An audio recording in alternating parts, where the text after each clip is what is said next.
Welcome 10th class. हम यहाँ पर स्टार्ट कर रहे हैं साइंस से रिलेटेड पूरा सिलेबस, जिसमें आपको एक एक चैप्टर करके जो मोस्ट इम्पोर्टेंट जो टॉपिक है उनको डिटेल से आपको समझाया जाएगा। तो आपको एक भी वीडियो मिस नहीं करना है और आपको जितना हो सके इतना अपनी नोटबुक में नोट करना है, क्योंकि पास तो सभी को होना है, उसके साथ साथ अच्छे नंबर भी लाने हैं। यदि आपको भी अच्छे नंबर लाने हैं तो हमारे साथ बने रहिए। आपको गारंटी देता हूँ, यदि कोई फेल हो रहा हो तो उसको फेल नहीं होने दूंगा, और यदि जिसके अच्छे परसेंटेज बनने वाले हैं डेफिनेटली ये वीडियो उनके लिए लाभदायक होंगे। परंतु स्टार्ट करते हैं अपने पहले चैप्टर से। पहला अपना चैप्टर है, उसका नाम है केमिकल रिएक्शन एंड इक्वेशन, रासायनिक समीकरण और अभिक्रियाएं। क्या होती है रासायनिक अभिक्रियाएं, इसके बारे में जानते हैं। पहली चीज समझते हैं रासायनिक अभिक्रियाएं क्या होती है।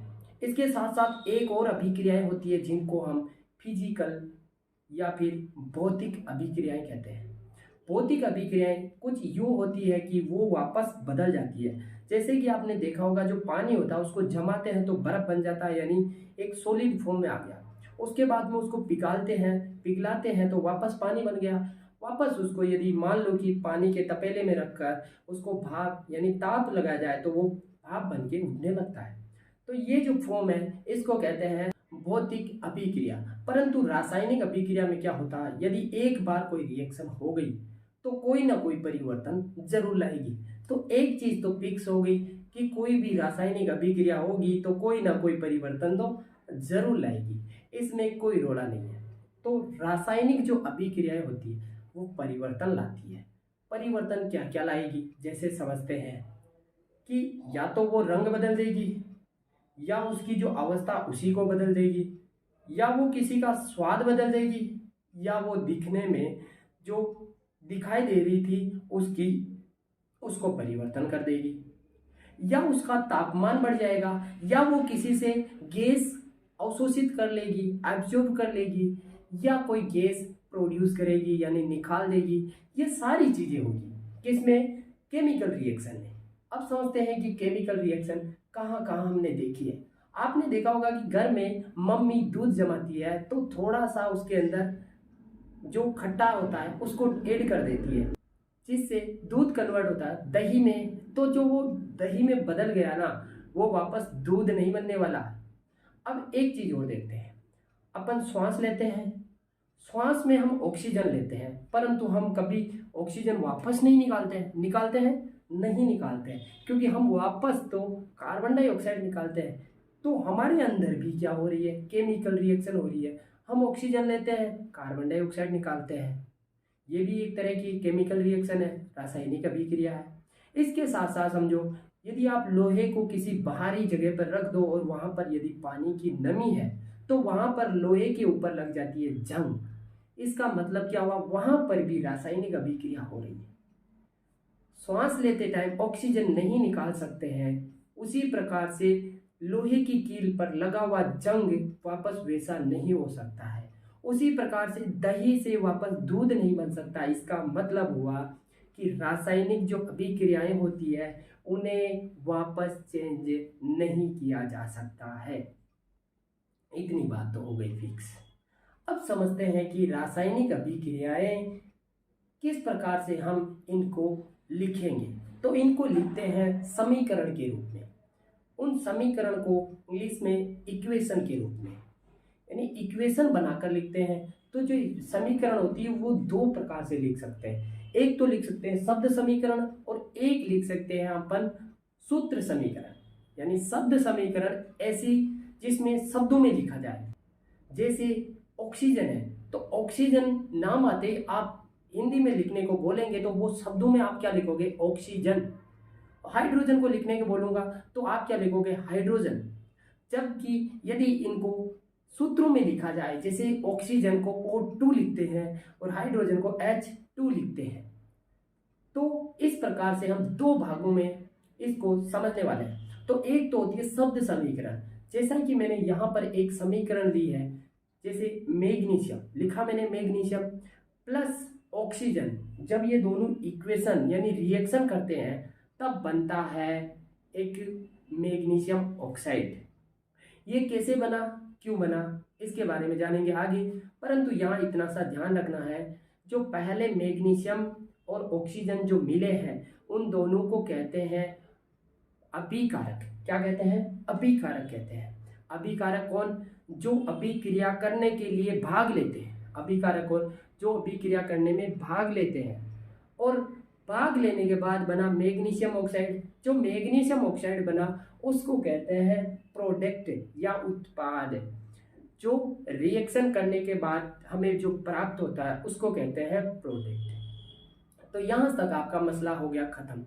आगे बढ़ते हैं कि आगे क्या होता है। अब रिएक्शन में दो चीजें पढ़ी हमने। अभिक्रिया में भाग लेने वाले अभिकारक जो कि लेफ्ट हैंड साइड में लिखे होते हैं, और उसके बाद तीर का निशान होता है, और उसके बाद में लिखे होते हैं राइट साइड में प्रोडक्ट यानी उत्पाद। तो ये दोनों चीजें अपने को समझ आ गई। अब समझते हैं कि सूत्र समीकरण क्या होती है। अब जैसे कि मैंने मैग्नीशियम लिखा, उसको हिंदी में मैग्नीशियम लिखा। अब मैं क्या करूं कि मैग्नीशियम को Mg लिख दूं। क्या लिखूं? Mg। और जो ऑक्सीजन है उसको O2 लिख दूं, क्योंकि ऑक्सीजन 2 के रूप में रहता है, तो O2 लिख दूं। तब ये जो रिएक्शन होगी वो बनेगा MgO, मैग्नीशियम ऑक्साइड। तो इस प्रकार से जब समीकरण को लिखा जाता है तो उसे कहते हैं सूत्र समीकरण। तो दोनों प्रकार की समीकरणें अपने को समझ आ गई। अब समझते हैं एक इम्पोर्टेंट, मोस्ट इम्पोर्टेंट, और वो है समीकरण संतुलित करना। आप समीकरण तो बना ली, प्रोडक्ट भी समझ में आ गया, अभिकारक भी समझ में आ गया, परंतु भैया यहाँ एक चीज गड़बड़ हो रही है। यहाँ गड़बड़ ये हो रहा है कि जो अभिकारक थे उसमें ऑक्सीजन 2 थे, और उत्पाद जो बने उसमें ऑक्सीजन 1 है।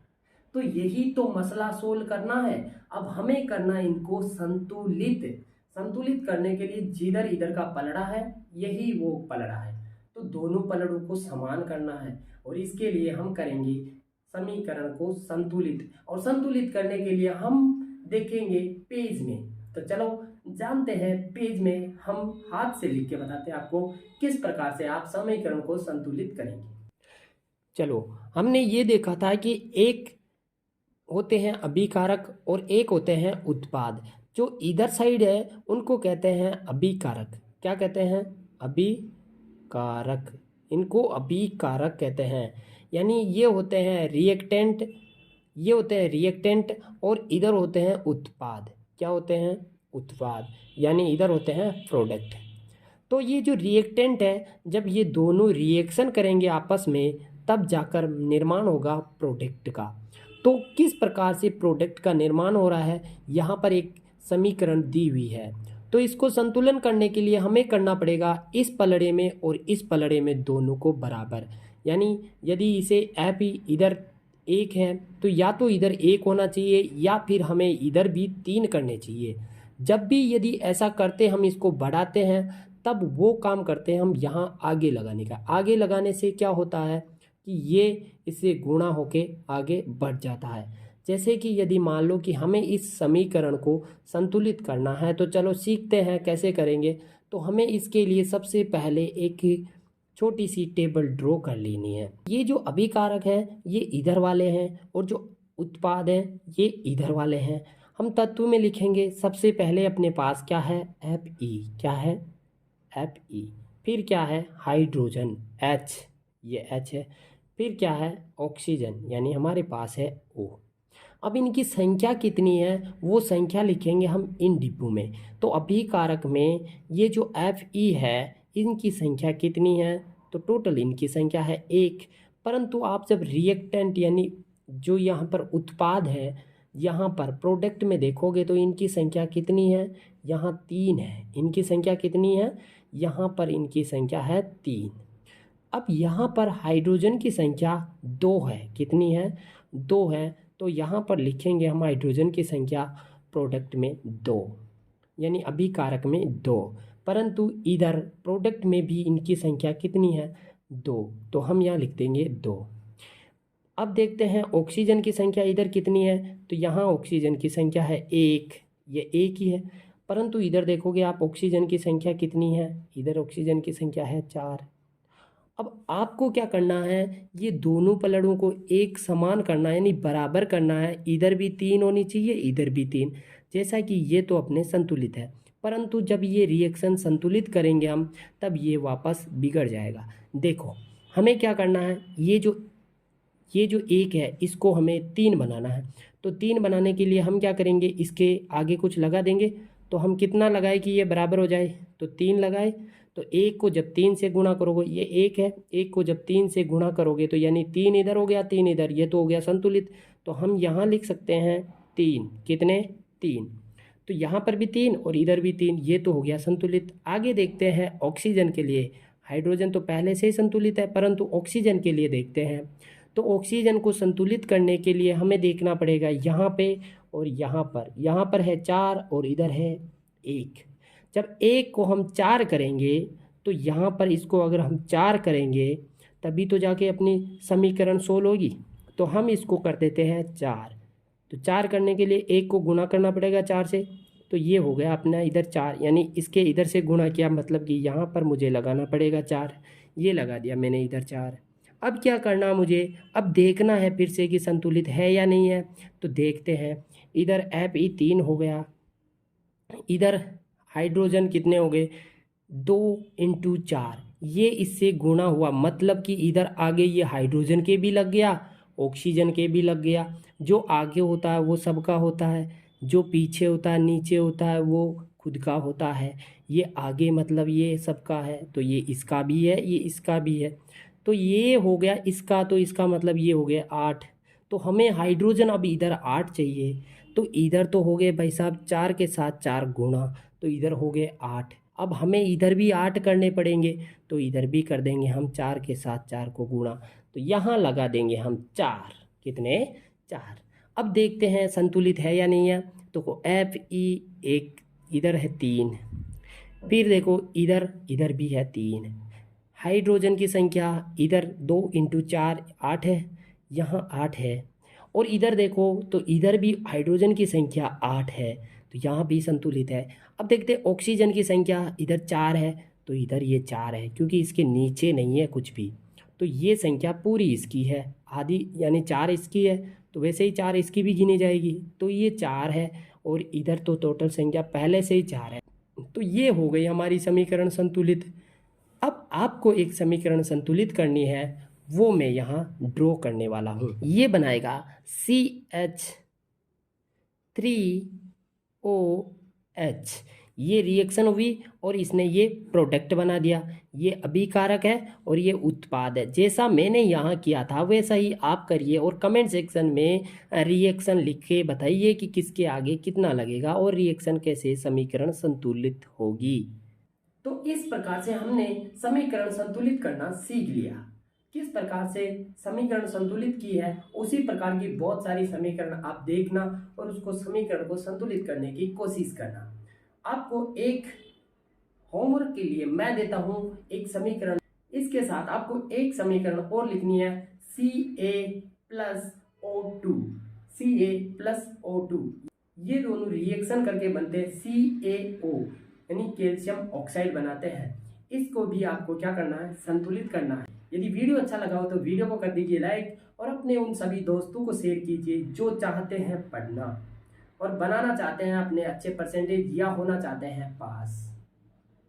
तो मिलते हैं नेक्स्ट वीडियो में। इससे पहले एक रिक्वेस्ट है, चैनल में आप नए हो तो चैनल को सब्सक्राइब कीजिए और बेल आइकन ऑल कर दीजिए, क्योंकि सबसे पहले आपको नोटिफिकेशन मिल सके और हर एक क्लासों के साथ आपका दमदार पढ़ाई हो सके। थैंक यू स्टूडेंट्स, मिलते हैं नेक्स्ट क्लास में।